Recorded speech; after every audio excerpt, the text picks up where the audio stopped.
Salut à tous et bienvenue sur la chaîne de Tutornac. Petit disclaimer, cette vidéo est la suite d'une autre vidéo présente sur la chaîne que je vous mets en fiche en haut à droite de l'écran.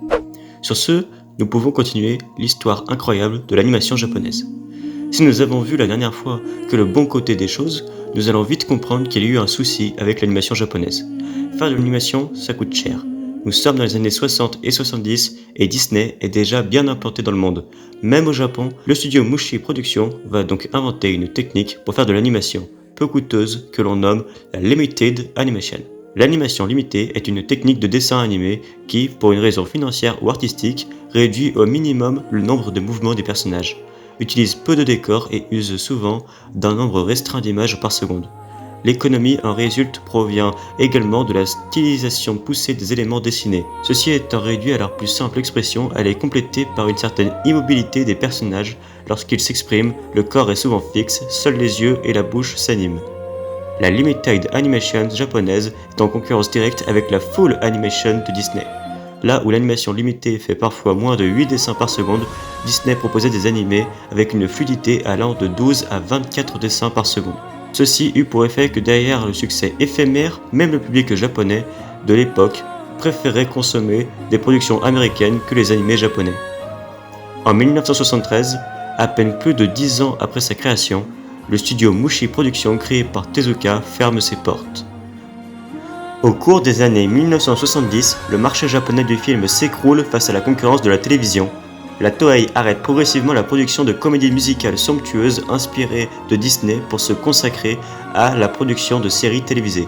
Mushi Productions est mis en banqueroute, dispersant ses animateurs dans de nouveaux studios, par exemple Madhouse Productions et Sunrise. À cause de cela, de nombreux jeunes animateurs accèdent à la réalisation même sans avoir été promus à ce poste. Cependant, cette injection de jeunes talents apporte un nouveau souffle, une grande variété d'expérimentation et de vision. La série Heidi en 1974 d'Isao Takahata est un exemple de ces expérimentations. Au départ, ce programme se vend péniblement, jugé trop réaliste pour des enfants. La plupart des chaînes de télédiffusion pensent qu'il ne sera pas apprécié car les enfants ont besoin de quelque chose de plus fantastique pour s'immerger dans la fiction. Heidi est finalement un succès mondial, exporté dans de nombreux pays européens où il demeure très populaire. Au Japon, le succès est si colossal qu'il va permettre de mettre en lumière face au monde deux grandes futures figures de la Japanimation. D'une part, Isao Takahata, qui a réalisé Heidi, et d'autre part, le monde va faire la connaissance d'un certain Hayao Miyazaki, qui lui aussi a assuré la conception de Heidi. Dans les années 70, un autre genre majeur apparaît de l'animation, le genre mecha, des gros robots géants en gros, avec des séries animées telles que Mazinger Z, qui aura plus tard droit à une série dérivée du nom de Goldorak. Énorme succès en France, Mobile Suit Gundam, série phare du genre mecha au Japon, tellement culte qu'à Tokyo il y a une statue de 14 mètres de Gundam. Cette série montre une progression du genre science-fiction dans les animés, marquée par un changement d'une orientation fantastique super-héros vers une orientation space opéra réaliste, proposant des scénarios de plus en plus complexes et de moins en moins manichéens. Le glissement vers le genre space opéra devient plus prononcé à la fin des années 1970 en liaison avec le succès commercial de Star Wars. Nous sommes maintenant au début des années 80.